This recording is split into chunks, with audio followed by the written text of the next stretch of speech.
Purim is a most unusual holiday. It's the only festival in the Jewish calendar to which an entire book of the Bible is devoted. The book of Esther is also the only one in biblical literature, in case you didn't know, in which the name of God is never mentioned. Some attribute Mordecai's statement to Esther. Esther, if you keep silent at such a time as this, relief will arise for the Jewish people from Hamakom, another place. Some say that's an allusion to God, but that thesis is hard to prove. This Jewish holiday is often explained as a celebration of the survival of our people. But on this Sabbath before Purim, known as Shabbat Zachor, I want to suggest that Purim is really a window into who each of us are individually. It's not just a Jewish survival parody. It's a serious prism into you and me. You see, the Purim characters, when we were little kids, we were taught that they're archetypes of good and evil, right? Haman's bad. The king is okay. Esther's good. But they're actually, each of them have aspects of everyone we know, including you and me. Does anyone really behave the same way all the time? Is anyone purely good and bad? The great author I'll be privileged to interview next month here at Temple, Barbara Brown Taylor, quotes the Russian novelist and Nobel Prize winner, you may remember him, Alexander Solzhenitsyn. He writes in the Gulag Archipelago, and I'm going to quote to him, this is what he says: "If only it were all so simple, if only there were evil people somewhere insidiously committing evil deeds all the time, and it were necessary only to separate them from the rest of us and destroy them. But the line dividing good and evil cuts through the heart of every human being. As evil as Haman is, he suffers more abuse than he deserves. His name has become synonymous with raw hatred and persecution. And it was Haman, to this day, who succeeding generations blamed for the destruction of the Jews of Persia. Have you ever wondered, though, whether the real villain of the Purim story is not Haman, but King Ahasuerus? Why? Let's review. When Haman was infuriated by Mordecai's refusal to bow down, Haman reports to the king, quote, "There is a certain people, their laws are different from those of every other people. They do not keep the king's laws, so that it is not for the king's profit to tolerate them. If it pleases the king, let it be decreed that this people be destroyed."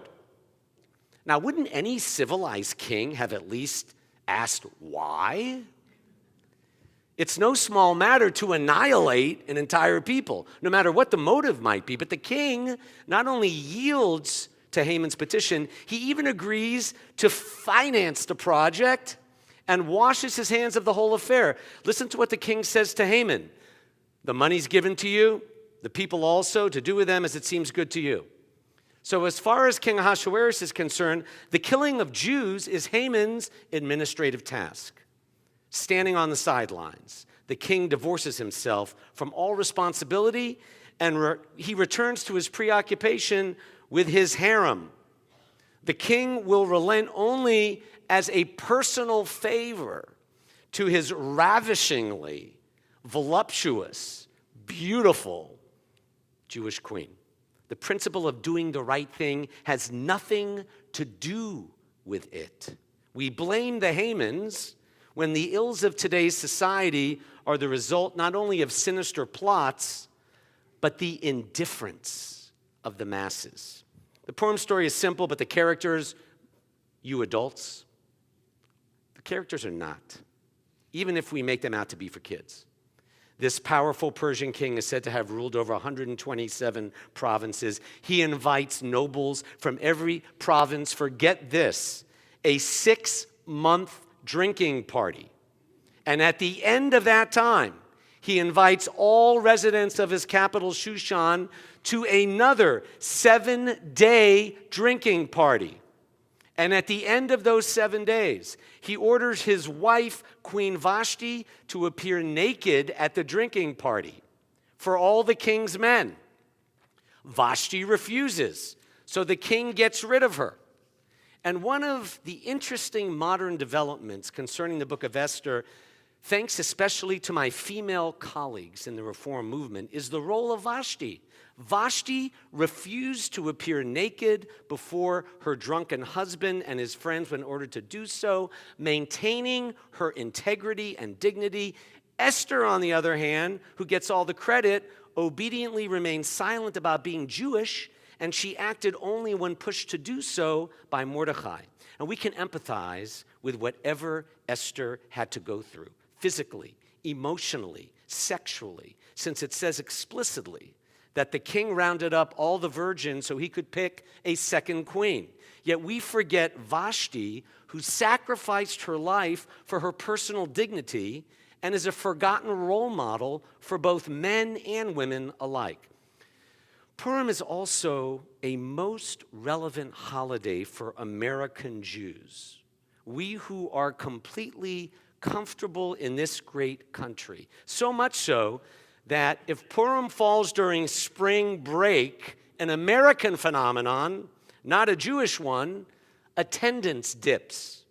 I remember as a child attending a conservadox, that's when you put conservative and Orthodox together.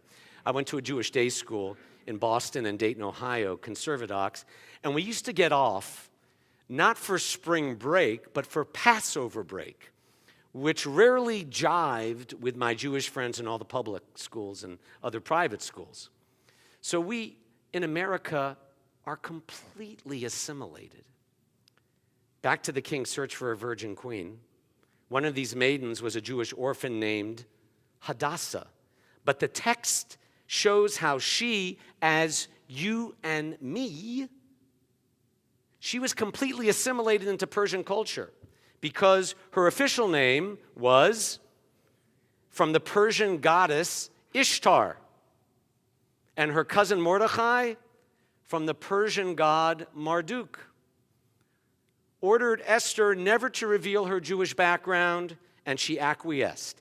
Haman tosses dice. That's what Purim means, by the way. We say lots. It means dice, to decide when to slaughter the Jews, and the dice rolls to the 13th of Adar.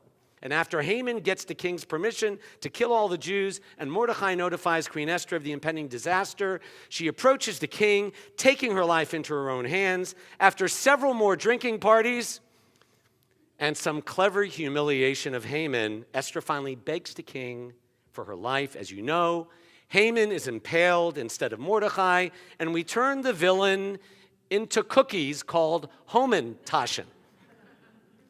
Not taught in Sunday school is how the book ends with the Jews slaughtering 75,000 enemies, having to slaughter 75,000 enemies. There is no historical evidence that such an event ever took place in Persia, though it's been our reality for the past 2,000 years that tyrants have tried to wipe us out. Since this Shabbat is given the special name, the Sabbath of Remembrance, Shabbat Zachor, please do not be misled, as I always emphasize when teaching the Shoah, the Holocaust. When Hitler is dubbed the Haman of the 20th century, do not be misled, my friends, into thinking that Hitler murdered 6 million Jews and millions of others. Rather, as Alexander Solzhenitsyn wrote, the line dividing good and evil cuts through the heart of every human being, and who is willing to destroy a piece of his or her own heart. Hitler did not murder 6 million Jews. Everyday people allowed it to happen through their indifference.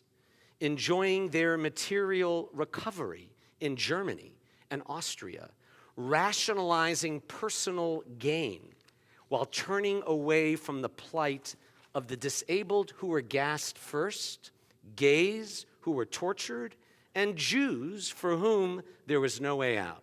I used to think that the survival message of Purim was the big reason to celebrate. But survival is only a first step. We want more than to outlive tyrants, don't we? We're not here to simply deny Hitler a posthumous victory. Temple exists not to survive, but to thrive as a model caring community. The only Jewish stream open to every Jew as a matter of principle, not dividing lines. We aren't here just to survive. We're here to help one another and to extend beyond these Jewish walls to all of Memphis and do whatever we can to create the world God meant for all. And how do you do that? By facing who we are honestly and remembering. As I close with one more illustration, remembering a comparison between Purim and the full name of the holiest day in the Jewish calendar, Yom HaKippurim, meaning the day that is like Purim. What? Comparison between Yom Kippur and Purim? That strikes us as very odd. Yom Kippur is a day of fasting. Purim is a day of feasting. One is a day for confessing one's sins. The other day is a day for clowning around. What could they possibly have in common? On Purim, we put masks on. On Yom Kippurim, we try to shed our masks and take them off. Yom Kippur is a day for facing ourselves as we really are, without bluff, without covering up. On Yom Kippur, which is supposed to be Kippurim, like Purim, we take our masks off. The easiest part of Purim is putting a mask on. The hardest part, as we learn during the High Holy Days, is taking our masks off. Some of us wear masks of strength and pride and happiness instead of getting the help and support we really need. Others of us wear masks of pride and ego and cynicism instead of dealing with the insecurities behind our masks. Masks can become so much a part of us, they can literally become who we are. Purim reminds us to enjoy the levity of wearing a mask for one day without taking our masks too seriously. Eventually, we must take off the mask we put on instead of wearing them as ourselves, because it's only when we get behind our masks that we can look deep inside and take a true look, an honest look at who we really are and the kind of people, Jews and humans, we want to be. This is a process we must constantly engage in, regardless of our age or the masks everyone here wears. This process takes effort, reaching out to others and reaching in, admitting that ordinary people like you and me sometimes exhibit traits of the king with our indifference, and Haman instead of Vashti's refusal to be complicit. Getting behind our masks also takes strength, the ability to look inside honestly and change what we do not like. And it takes courage. It takes courage to remove our masks and find our souls beneath them. So I pray that we will all enjoy the fun on Wednesday night of masquerading on Purim. But I also pray that we will learn to take our masks off. The masks which blind us from exhibiting the best elements of each of the Purim characters while discarding the bad characteristics each of us has the power to change. And let us say,